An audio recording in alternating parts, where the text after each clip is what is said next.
Hello everyone! Today we are visiting Edinburgh's own Holyrood Distillery.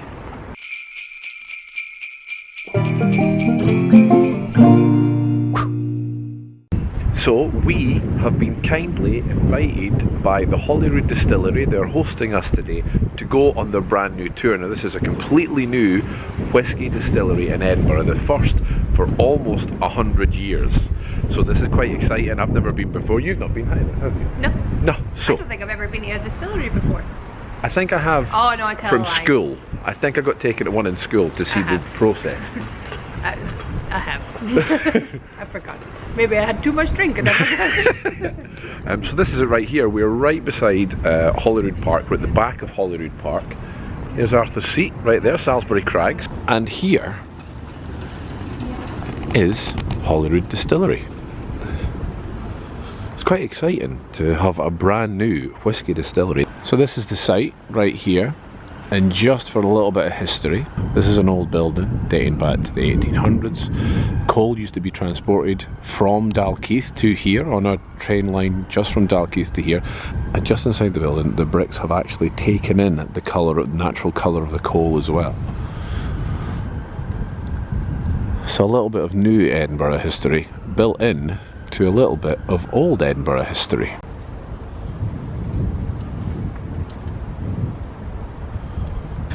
Very helpful footsteps to let us know where we're going. Thank you very much.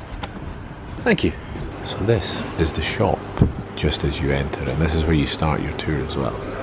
Aha, tour this way. So this is the waiting area before we go in for the tour. Next tour leaves at 1 o'clock. Here's a little bit of history here. 1700s, it's widely reported. In the late 1700s, there were only 8 licensed distilleries, but as many as 400 illegal still operating in Edinburgh. Some things never change. What I was saying about almost 100 years ago, since there was a whisky distillery in the heart of Edinburgh. So in 1925, the last single malt distillery to operate in Edinburgh closes its doors.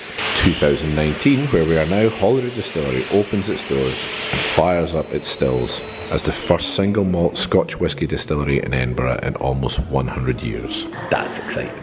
That's exciting. So we created this room in partnership with Aroma Academy, who are a research institution based down at Warwick University. What they do is they train people in how to use their sense of smell, and a big part of the reason they do that is because it is vital to the way that we perceive flavour. So Aroma Academy actually break down what flavour is into these 3 elements. Out all of these components in the gin or whisky, all the different notes essentially. If you don't have a great sense of smell, you'll absolutely still enjoy the drink. It might just be harder to actually identify. So if you're at a gin or whisky tasting, or if you're creating the product, or if you're marketing it, you need to be able to say out loud, you know, I'm getting this, I'm getting that. So Aroma Academy will train distillers, chefs, sommeliers, perfume makers to be able to do this. And the way they carry out this training is by having a humongous database of smells that they get people to go through and identify. They've created a tiny version of that for us here at Holyrood, 6 different smells and a multiple choice quiz. So you probably heard there, this is a test to see how well our smell is. Okay, number 1.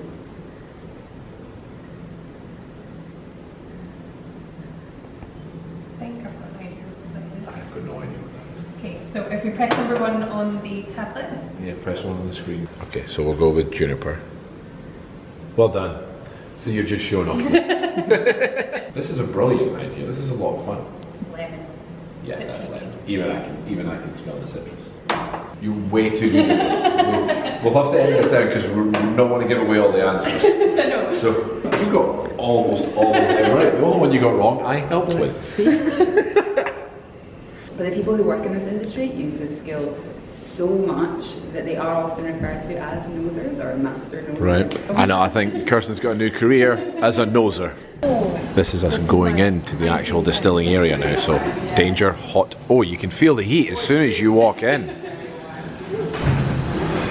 Oh wow, this is a really unusual view of the distillery. Oh wow. Wow. It's Like Willy very Wonka. unusual. I love the rainbow colours. Yeah.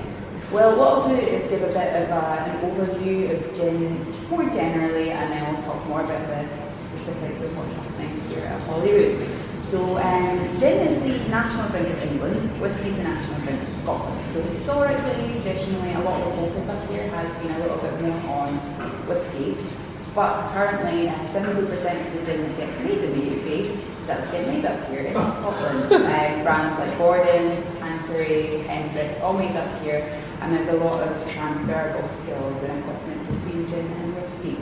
But didn't really start off here at all. It started off in the Netherlands. So in the 1400s, 1500s, the Dutch were making Juniper, which is primarily used as a source of medicine. The main ingredient in Juniper is juniper, and juniper has been used to treat pretty much every illness under the sun since the beginning of human existence. So making a drink out of it makes sense. I actually did have a Dutch lady on my tour last month who said that her granny drinks a glass of juniper every single day with a raw egg cracked into it, and her granny is 101 years old. Oh, right. All right, okay. There you go. So we call these juniper berries because it is what they look like, but it's not a type of berry at all. It's a very small pine cone. So what you can do if you'd like is take one of these and crush it between your fingers. This one actually has loads of oil in it, so it's going to have a very strong smell. Oh yeah. It just smells like gin. Oh yeah. It's exactly the Well, same that's aroma. really strong for something. It so is small. Yeah. very strong, yeah. A really lovely piney scent. So we're now going to get to try some gin, because as I mentioned, it's not just a whisky distillery, it's a gin distillery as well. So we have to use about 12 kilos per batch because peaches Wow. are mostly water, so you have to use quite a lot to get all that flavour. There's also a bit of licorice root, another very traditional ingredient in gin. This sweet quality comes from licorice root. Should I hold it in my mouth or just drink it? That's entirely up to yourself. I wouldn't take the whole thing in one go either. Yeah. It's not a shot. It's not a shot. Fair enough.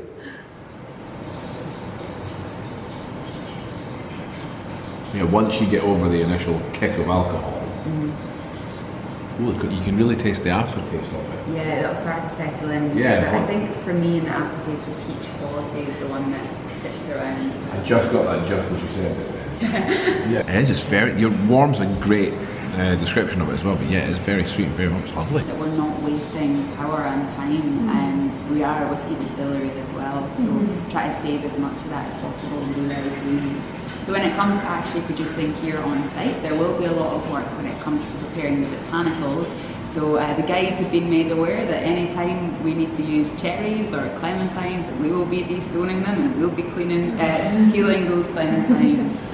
So what's really unique about the Holyrood Distillery here, because it's a new distillery, this is the process. These are all the processes here of making a whiskey. Now you go into a traditional distillery that's going to be here for a while, you know, an established distillery. These will all be in random different parts of the building, but since this is brand new, they've been able to make it. So you are literally, with me right now, walking through the entire process of how to make whiskey. This is it, right here. I'll show you some of the bits we were talking about it just now as well. But this is a brilliant way to learn how to make whiskey. Now we don't actually want to grow a plant, so you stop the process after a few days by drying the barley back out again. And I've got some barley that's been dried with peat, which is going to smell completely different. It'll be very opposite. Oh yeah, that's already smelling like a smoky whiskey right Yeah, there. exactly. That allows the water to run through, but leaving the solid barley behind. Ah, right, Once we've okay. soaked all the sugar out of the barley, it gets swept into that hole at this edge, and it'll be put in the big yellow buckets outside, sold to farmers who feed it to their cows. Ah, It's not gonna okay. get wasted. These two are fairly freshly filled, so you still see the really bubbly layer of carbon dioxide. This one has been sitting for a bit longer, so the bubbles have died out. Okay. This you don't get normally. We're getting a unique peek inside the wash basket here. Oh wow, yeah. Go. Thank you. Yeah, you can really smell it. Thank you very much. When these are empty, they have the most incredible echo on them as well. Or we need to make the alcohol content much, much higher at this stage. So the wash is maybe about 7.5, 8%. We want to really increase that So distillation is where you extract the alcohol you've created and leave all that water behind. So you can see really clearly exactly what we're doing there. Yeah. The wash goes into the still and we boil it up. Copper acts as a purifier, so you are stripping away those sort of sulphury qualities and leaving behind light and fruity notes.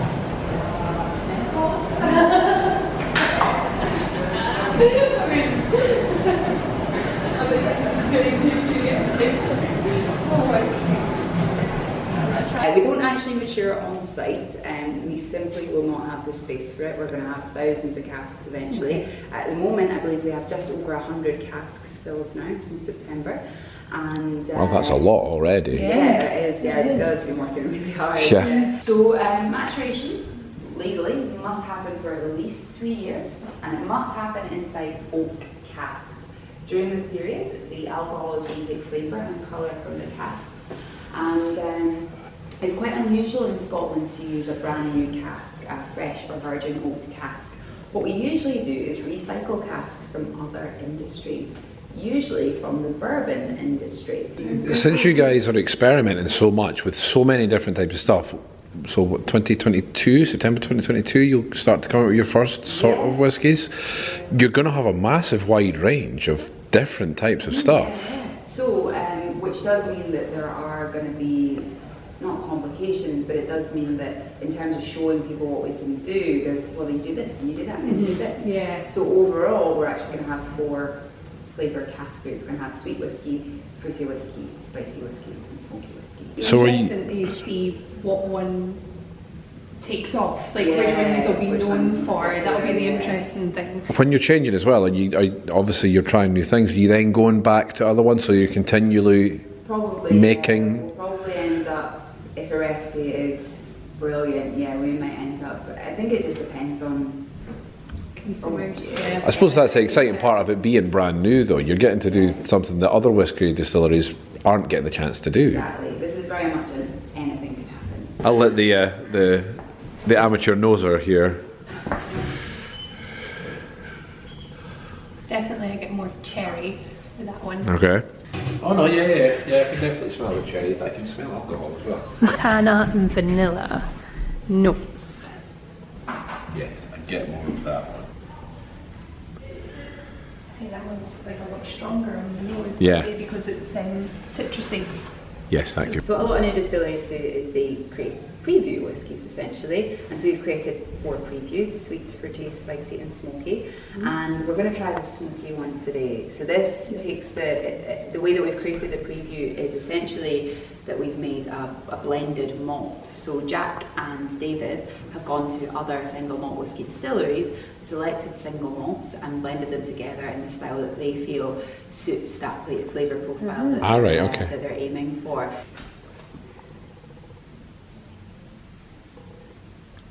Oh, that smoke is strong, isn't it?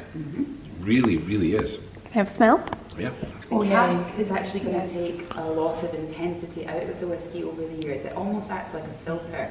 So if you want to make Yeah. What they've asked us to do here at the end is we've both got a peg, and beside us here is a flavour wall, asking all the visitors to vote for their favourite flavour, and what they're going to do eventually is make a most voted for flavoured gin, specifically voted for by the visitors, which is very cool. I think I'm going to go zesty, because I do like my zest. I'm going to go for smoky just because Kirsten, since she's driving, got given some free samples to take away because she wasn't able to taste stuff, Yeah. which is very kind. The liqueur is designed to be much sweeter than a gin. So it's based on the gin you had upstairs, the all can. What we've done is we've mixed in a little bit of sugar, natural concentrated flavours, so apricot and ginger, but more in sort of juice form essentially. And we've lowered the alcohol content down to about 20% ABV. So a very sweet version of the drink. Are you a sweet tooth? I am. Oh yeah, yeah, Perfect, he's a then big this sweet is tooth. hopefully going to Yeah. be for you then. Oh, that's really nice. After the tour, you end up in the gift shop, back to where we started.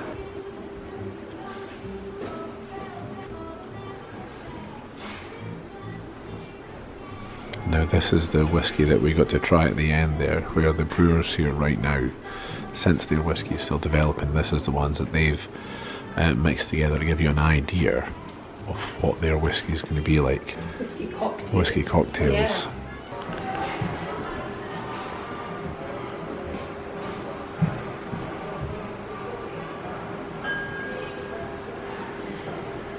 We are going to treat ourselves to one of these lovely little gift boxes with a Holyrood Distillery glass and 2 different types of Holyrood gin. Even though they've not been open that long, they have already won a Scottish Gin Award. We've just been round on the tour. Rebecca was the name of our tour guide and she was really good. She was brilliant, yeah. She was absolutely brilliant. The whole tour is designed very well, from the process of telling you all about the gin and then moving on to the whiskey that they do as well. The beauty of building a distillery designed for tours, because they could really design it in that way instead of making a tour out of a distillery that was already there. So they were able to, like she said, lining up. Obviously you've seen bits of the tour now. We don't want to ruin the whole thing, because the whole story and the journey of not just the distillery itself and the history of the building we're in, to moving on to how the whiskey is made and the gin is made, we don't want to ruin that for you. So you'll have seen by now, we've only just edited in little bits, but it's a brilliant place to visit. It really is. Really good. I mean, if you love gin or whiskey, but and exciting since they're not going to have their first batch until 2022. It's going to be exciting to come after learning all the different things that they're trying with whiskies, which a lot of places won't have the opportunity to do. So it'll be exciting to see then what these whiskies are going to be like. It's nice as well because it's a local business in Edinburgh. They're saying that the guides even have contributed towards the tour. They've contributed towards the gin, the whiskey. They've helped with the produce of it, which is really nice to have that local element to it instead of it just being a big factory. One. It's very homely. It's almost like a family business, even though it's like almost an Edinburgh family business. So it's all these people. They have a dog.